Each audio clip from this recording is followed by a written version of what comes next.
Rebuild or reload? That's the question we ask this month in our Stratomatic strategy session.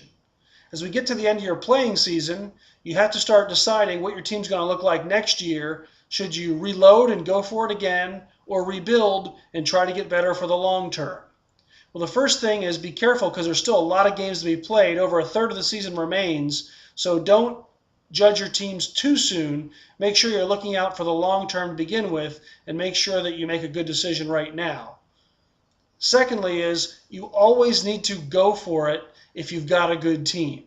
And that may seem obvious, especially if you have the best team in the league, but a lot of people who have good teams become perpetual rebuilders. By that I mean they always want to try to make their team better for the long run. They never make those trades to get those missing pieces, those one-year cards that can really put you over the top. Instead, they're always looking at the long term and therefore never really put it all together to win this year. What happens when you do that is you get stuck in the middle.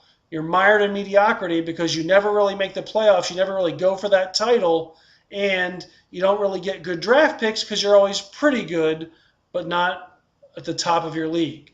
So if you've got a really good team, you have to go for it, and that means getting some of those impact cards that may be one-year wonders to make sure you have the best team on the field.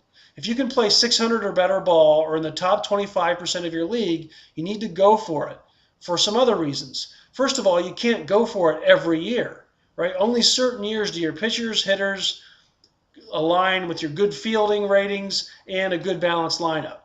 So you only have certain chances to go for it. You can rebuild any year, but you can't reload and go for it every year. So when you've got a chance to win it all, you have to go for it. Secondly, is it makes your regular season a lot more fun. I mean, most of the games you play are in the regular season, and it's a lot more enjoyable to be winning most of those games because you have a good team. If you're always building on long-term prospects and not on those extra players, you're going to be continually flabbergasted why your team isn't winning some of those close games, why you can't play to the level of your talent, and that's because the cards aren't there. Your team may be very talented, but you haven't done the extra effort to get those lefty killers, those matchup relievers, those one-year wonder hitting cards that really put you over the top. So you have to go for it to get those extra wins. Also remember that the playoffs are a short series, so once you make the playoffs, anything can happen. Most would agree the San Francisco Giants weren't the best team in 2010, but they won the World Series. Why? Because they got hot at the right time.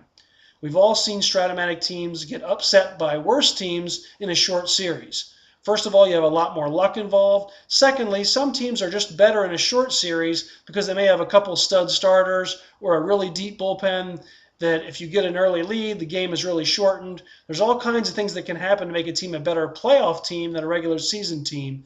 So if you, again, have a chance to make it, because the playoffs are a short series, you really have to go for it. The next thing to really think about is much more difficult is what if you have an okay team, let's say a 500 team? How do you know when to go for it and how do you know when to rebuild? Well, the key is, do you have a solid young core? If you have a solid young core of players that you think will continue to get better, you can stay the course and try to get better slowly. This is the minority, though.